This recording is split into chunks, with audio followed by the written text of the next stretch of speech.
Allah Azza wa Jal will be on top of that person along with the others who are doing that sin. So again, I reiterate, I did not say that. I did not say that you may have good time with good intention and sin, or be in a place of sin and say that Allah is merciful. Allah is definitely most merciful, but that doesn't mean that He will let people go without punishment for making sin. So if a person kills someone, say, well, I know you're merciful, boom, blow his head off. What did you do? Say, oh, Allah Kareem. Allah is merciful. Yes, but He will hold you accountable for what you have done. To go back to your question, if I remember and recall it correctly, now you must not stay with the bad guys while they are doing their sin. Now what about if they're not doing their sin?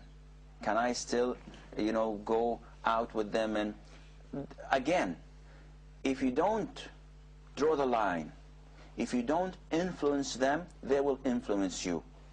You could not have it, split and saying, no, they have their own sins and they have their own bad habits, and I have my own good habits.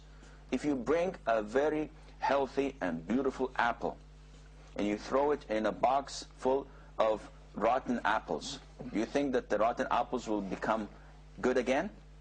Definitely not. It will rot with the rotten apples, and this would what would happen to you. If you, that's why we trim plants when we have bad weeds around it. We have to take it because it's gonna affect it. And you can sense this in water. If you have a corpse, if you have a dead animal, like for 6-7 days near a lake or something, it will affect the taste and smell of the water. And that is the peer. If you go out with someone that is a good person, he will eventually affect you, whether you like it or not. Because whenever he talks to you, he recalls Allah and remembers Allah Azza wa Jal. Whenever he sees something on the street, people when they see an accident, they have this 4-letter word on their mouths.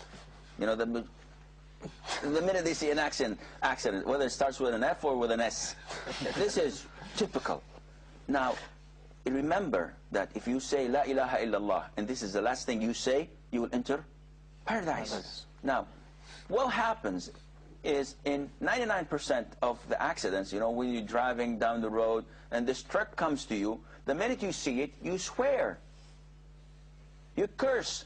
You don't say, La ilaha illallah. Why? Because of the influence of your peers. And who is your peer at the moment?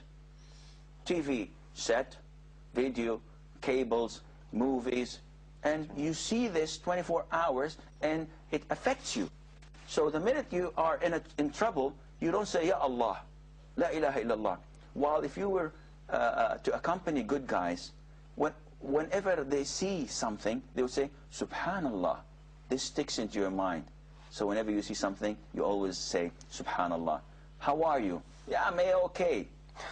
But when you were the good guy, you say, Alhamdulillah. Even if he's not Arab, it sticks to you.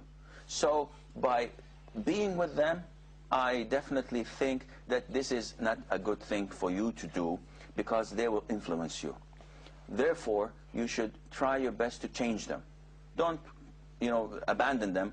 Try your best to give them da'wah, give them books, give them leaflets, bring them to good gatherings, teach them whatever you can with an open heart and with honesty.